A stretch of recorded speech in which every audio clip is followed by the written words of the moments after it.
হঠাৎ করে মিষ্টি খেতে মন চাইলে আর বাইরে গিয়ে দোকান থেকে বেশি টাকা খরচ করে মিষ্টি কিনে আনতে হবে না।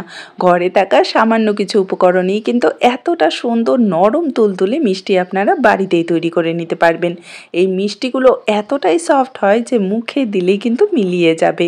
আর এই মিষ্টিগুলোর ভেতরে রয়েছে দারুণ স্বাদের একটা পুর, যেটা আপনারা কোনো রকম রান্না করার ঝামেলা ছাড়াই তৈরি করে নিতে পারবেন। কোনো রকম দুধ, পনির, ছানা ছাড়াই যে এত সুন্দর মিষ্টি তৈরি করা যায়, আজকের এই রেসিপিটা না দেখলে আপনাদের কিছুতেই বিশ্বাস হবে না। তো হ্যালো এভরিওয়ান, কেমন আছেন আপনারা সবাই? আশা করি আপনারা সবাই ভালো আছেন and welcome to my channel. তো আজকের এই রেসিপিটা যদি আপনাদের ভালো লেগে থাকে অবশ্যই লাইক আর শেয়ার করবেন, আর আমার চ্যানেলে নতুন এসে থাকলে চ্যানেলটাকে সাবস্ক্রাইব করে নেবেন। চলুন তাহলে আর দেরি না করে ঝটপট বানিয়ে নিই এই দারুণ স্বাদের নরম তুলতুলে মজাদার মিষ্টি। তো প্রথমেই আমরা মিষ্টির জন্য একটা শিরা তৈরি করে নেব। তার জন্য একটা সসপ্যানে আমি নিয়ে নিচ্ছি 1 কাপ চিনি। এখানে আমি মেজারিং কাপে মেপে নিয়েছি, আপনারা যে কোনো চায়ের কাপ বা বাটিতে মেপে নিতে পারবেন। এর সাথে দিয়ে দিলাম 1 কাপ জল, আর দিয়ে দিচ্ছি 2টো এলাচ মাঝখান দিয়ে ফাটিয়ে নিয়েছি। খেয়াল রাখবেন যতটা চিনি নেবেন ঠিক ততটাই কিন্তু জল দিতে হবে। এখন গ্যাসের ফ্লেমটাকে মিডিয়ামে রেখে অনবরত নাড়াচাড়া করে চিনিটাকে প্রথমে গলিয়ে নেব। তো এই যে দেখুন এখানে চিনিটা পুরোপুরি গলে গেছে। এখন জাস্ট 2 মিনিট আমরা মিডিয়াম ফ্লেমেই এই শিরাটাকে ফুটিয়ে নেব, ঠিক আছে? খুব বেশি কিন্তু জাল করার দরকার নেই। 2 মিনিটের মধ্যেই দেখবেন যে একটা হালকা চিটচিটে শিরা তৈরি হয়ে গেছে, মানে একটু জাস্ট আঠালো শিরা কিন্তু আমাদের দরকার পড়বে। খুব বেশি ঘন শিরা হলে কিন্তু হবে না, ঠিক আছে? এই জিনিসটা খেয়াল রাখবেন। তো এখানে আমার শিরাটা রেডি হয়ে গেছে, আমি 2 মিনিট জাল করে নিয়েছি। তো এখন গ্যাসের ফ্লেমটা অফ করে দেব, আর এই শিরাটাকে ঢাকা দিয়ে সাইডে রেখে দেব। এবারে গ্যাসে আরেকটা ফ্রাই প্যান আমি বসিয়ে দিয়েছি, আর এর মধ্যে দিয়ে দিচ্ছি 1 বাটি সুজি। এখানে আমি মিহিদানার সুজিটা নিয়েছি। আর খেয়াল রাখবেন উপকরণগুলো কিন্তু অবশ্যই যে কোনো একটা চায়ের কাপ বা বাটিতে মেপে নেবেন। তো এখন গ্যাসের ফ্লেমটা একদম লোতে রেখে সুজিটাকে আমাদের হালকা একটু ভেজে নিতে হবে। খেয়াল রাখবেন যাতে কোনো রকম ভাবে সুজিটা পুড়ে না যায়, লাল না হয়ে যায়। জাস্ট লো ফ্লেমে 2 মিনিটের জন্য এটাকে নাড়াচাড়া করে ভেজে নেবেন। দেখবেন যে সুজিটা একদম হালকা হয়ে যাবে, আর সুজির যে কাঁচা স্মেলটা সেটা একদমই থাকবে না। এখন এর মধ্যে আমি দিয়ে দেব 2 বাটি জল। যে বাটি মেপে আমি সুজিটা নিয়েছি সেই বাটি মেপেই কিন্তু 2 বাটি জল দিতে হবে, ঠিক আছে? যতটা সুজি নেবেন তার ডাবল জল দিতে হবে। আপনারা চাইলে এখানে জলের বদলে দুধটাও ব্যবহার করতে পারেন। তো এখানে আমি জল দিয়ে সুজিটাকে খুব ভালো করে মিশিয়ে নিচ্ছি। খেয়াল রাখবেন গ্যাসের ফ্লেমটা কিন্তু কোনো মতেই বাড়ানো যাবে না, লো ফ্লেমেই এটাকে মিশিয়ে নিতে হবে, কারণ সুজি খুব তাড়াতাড়ি ঘন হয়ে যায়। তো এই যে দেখুন কিছুক্ষণ নাড়াচাড়া করলেই কিন্তু সুজিটা দেখবেন আস্তে আস্তে এক জায়গায় আর কি দলা পাকিয়ে যাচ্ছে, মানে একটা ডোয়ের মতো তৈরি হয়ে যাচ্ছে। আর এই ডোটা কিন্তু আমাদের একটু সফট থাকতেই নামিয়ে নিতে হবে। তো এই যে দেখুন একদম আঠালো একটা ডো তৈরি হয়ে গেছে। তো এটাকে আর বেশি সময় কুক করব না, আমি এখন একটা আলাদা প্লেটে এই ডোটাকে নামিয়ে নিচ্ছি। ডোটা যতটা সফট হবে আমাদের মিষ্টিগুলোও কিন্তু ঠিক ততটাই নরম হবে। তাই কোনো রকমভাবে কিন্তু ডোটাকে খুব বেশি সময় কুক করবেন না, একটু সফট থাকতেই নামিয়ে নেবেন। তো এটাকে একটু ঠান্ডা হওয়ার জন্য সাইডে রেখে দিচ্ছি, আর ততক্ষণ চলুন আমরা পুরটা তৈরি করে নিই। তার জন্য একটা মিক্সিং বোলে আমি নিয়ে নিচ্ছি 1/2 কাপ ডেসিকেটেড কোকোনাট। এটা শুকনো নারকেল কোড়া, খুব সহজে কিনতে পাওয়া যায় বাজারে। আপনারা অনলাইনেও এটা কিনে নিতে পারবেন, আমি লিঙ্কটা ডেসক্রিপশানে দিয়ে দেবো, সেখান থেকে পারচেস করে নিতে পারবেন।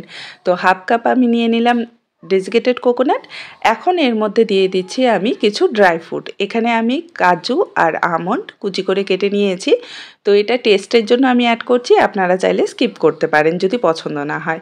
এর সাথে আমি 2 চামচের মতো চিনি দিয়ে দিচ্ছি, আর দিয়ে দেব 2 টেবিল চামচ গুঁড়া দুধ। এখানে গুঁড়া দুধটা দেওয়াতে কিন্তু পুরের টেস্টটা আরও বেড়ে যাবে, তো অবশ্যই গুঁড়ো দুধটা দেওয়ার চেষ্টা করবেন।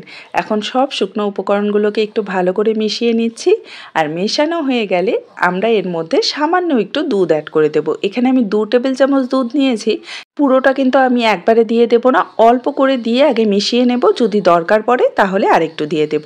তো এখানে যদি আপনারা দুধটা অ্যাড করতে না চান তাহলে চিনিটাকে একটু গুঁড়ো করে নেবেন মিক্সারে, তাহলে দেখবেন কোনো রকম দুধ অ্যাড করার দরকারই পড়বে না, খুব সুন্দর একটা বাইন্ডিং চলে আসবে।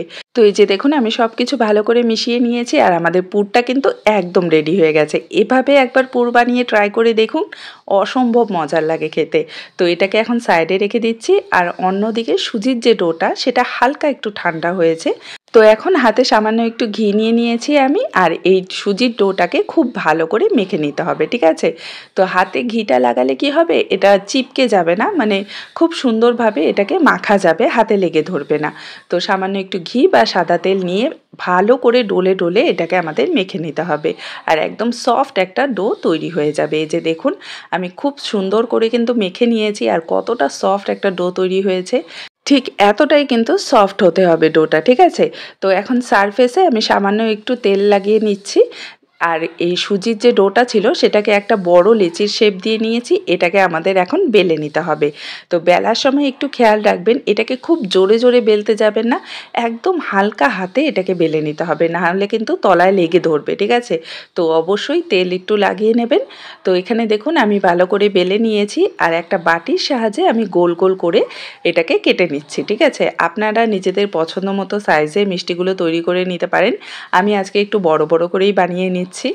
তো এখানে দেখুন আমি 4টে আর কি কেটে নিয়েছি, আর বাকি যে ডোটা আছে সাইডে সেটাকে কিন্তু একদমই আর কি ওয়েস্ট করব না, সেটা দিয়ে আবারও কিন্তু তৈরি হয়ে যাবে, ঠিক আছে। তো ভালো করে আবার লেচি বানিয়ে সেটার থেকে মিষ্টিগুলো তৈরি করে নিতে পারবেন। তো এখন কিছুটা পরিমাণ পুর নিয়ে আমি এভাবে মাঝ বরাবর দিয়ে দিচ্ছি, আর এটাকে আমাদের ফোল্ড করে নিতে হবে, মানে ভাঁজ করে নিতে হবে, কোনো রকম জল অ্যাড করার দরকার নেই, কিচ্ছু না। জাস্ট সাইডের যে অংশগুলো আছে সেগুলোকে খুব ভালো করে একটু চেপে চেপে লাগিয়ে দিতে হবে, তাহলেই কিন্তু আমাদের একটা মিষ্টি তৈরি হয়ে যাবে। আর এগুলোকে যখন আমরা তৈরি করব তখন কোনো মতেই পুরটা বেরিয়ে আসবে না। তো এই যে দেখুন একটা রেডি হয়ে গেল। তো আমি আপনাদের আরেকটা বানিয়ে দেখাচ্ছি, আর এখানে কিন্তু পুর আমি যথেষ্ট পরিমাণে অ্যাড করেছি, দিয়েছি, যাতে প্রতিটা বাইটে এই পুরের টেস্টটা আসে, কারণ এটা খেতে কিন্তু খুবই মজাদার। তো এই যে দেখুন আরেকটাও মিষ্টি কিন্তু আমাদের এখানে তৈরি হয়ে গেছে। ডোটা যদি ঠিকঠাকভাবে আপনারা তৈরি করেন তাহলে কিন্তু পুর ভরার পর এগুলোকে শেপ দিতে কোনো রকম অসুবিধা হবে না। তো এই যে দেখুন এখানে কিছুটা ডো বেঁচে গিয়েছিল, তাই আমি ওটা দিয়ে ওটার মধ্যেও আর কি পুর ভরে একটা গোল মিষ্টি তৈরি করে নিয়েছি। নিজেদের পছন্দ মতো যে কোনো শেপে আপনারা বানিয়ে নিতে পারবেন। তো এখন এই মিষ্টিগুলোকে আমরা ভেজে নেব, তার জন্য একটা ফ্রাই প্যানে আমি কিছুটা পরিমাণ তেল গরম করে নিয়েছি, আর তেলটা কিন্তু খুব ভালো করে গরম করে নিতে হবে। তারপর মিডিয়াম ফ্লেমে এই মিষ্টিগুলো আমাদের ভেজে নিতে হবে, আর দেওয়ার সাথে সাথে কিন্তু একদমই নাড়াচাড়া করবেন না, কিছুক্ষণ ওয়েট করবেন, তারপর একদম হালকা হাতে এই মিষ্টিগুলোকে আমাদের উল্টে পাল্টে ভেজে নিতে হবে।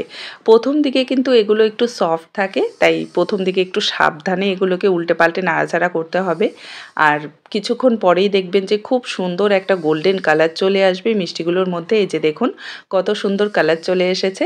তো এগুলোকে আমি আরও কিছুটা ভেজে নেব, মানে কালারটাকে আরেকটু ডিপ করে ভেজে নেব যাতে দেখতে সুন্দর লাগে। আর এই মিষ্টিগুলো কিন্তু আপনারা চাইলে এভাবেও খেতে পারেন, ভেজে নিয়েও খেতে পারেন, বা চাইলে শিরাতে ভিজিয়েও খেতে পারেন, নিজেদের পছন্দ মতো যেভাবে খুশি খেতে পারেন। এভাবে যদি ভেজে নিয়ে খান তাহলে দারুণ মুচমুচে লাগবে মিষ্টিগুলো খেতে, কারণ সুজি দিয়ে আমরা এটা তৈরি করিয়েছি, দারুণ মুচমুচে হবে। তো এই যে দেখুন এখানে মিষ্টিগুলো ভাজা হয়ে গেছে। তো এখন আর দেরি না করে ঝটপট এগুলোকে শিরার মধ্যে দিয়ে দিতে হবে। খেয়াল রাখবেন মিষ্টিগুলো থাকবে একদম গরম, মানে পুরো গরম, আর শিরাটা কিন্তু একটু হালকা গরম থাকতে হবে। যদি ঠান্ডা হয়ে যায় তাহলে এটাকে আবার গ্যাসে বসিয়ে দেবেন, সামান্য একটু গরম করে নেবেন। তো এভাবে দেখুন আমি সবগুলো মিষ্টি ভেজে নিয়েছি, আর ভাজার সাথে সাথেই কিন্তু শিরার মধ্যে দিয়ে দিতে হবে, আর খুব ভালো করে শিরাতে একটু কোট করে নেবেন। আচ্ছা, এই মিষ্টিগুলো কিন্তু আপনাদের 1 ঘন্টা 2 ঘন্টা ভিজিয়ে রাখার কোনো দরকার নেই, জাস্ট 10 থেকে 15 মিনিট ভিজিয়ে রেখে দেবেন, তাতেই খুব সুন্দরভাবে শিরাটা টেনে নেবে মিষ্টিগুলো। তো এখানে আমি ভালো করে শিরাটা কোট করে নিয়েছি। তো 10 থেকে 15 মিনিট আমি এভাবেই ছেড়ে দেব, মাঝে একবার উল্টে পাল্টে দেব। তো এই যে দেখুন 15 মিনিট আমি শিরায় ভিজিয়ে রেখেছিলাম, আর মিষ্টিগুলো কিন্তু খাওয়ার জন্য একদম রেডি হয়ে গেছে। খুব বেশি সময় কিন্তু ওয়েট করতে হয় না, আর এগুলো কতটা নরম তুলতুলে হয়েছে আমি আপনাদের দেখিয়ে দিচ্ছি। মানে হাত দিয়ে জাস্ট একটু প্রেস করবেন তাহলেই কিন্তু মিষ্টিগুলো ভেঙে যাবে, এতটাই সফট, ভিতর পর্যন্ত কিন্তু খুব সুন্দরভাবে রস ঢুকে গেছে। তো খুব সহজে ঘরে থাকা সামান্য কয়েকটা উপকরণ দিয়ে কিন্তু এত সুন্দর মিষ্টি ঝটপট আপনারা বানিয়ে নিতে পারবেন, কোনো রকম ঝামেলা হবে না। আর এই রেসিপিটা যদি একদম ঠিকঠাকভাবে ফলো করেন তাহলে প্রথমবারে একদম পারফেক্ট মিষ্টি তৈরি হয়ে যাবে। তো আজকের এই রেসিপিটা যদি আপনাদের ভালো লেগে থাকে আমাকে কমেন্টে জানাতে কিন্তু একদমই ভুলবেন না। দেখা হবে আরেকটি নতুন সহজ ও মজাদার রেসিপি নিয়ে। ভালো থাকবেন, সুস্থ থাকবেন, বাই বাই।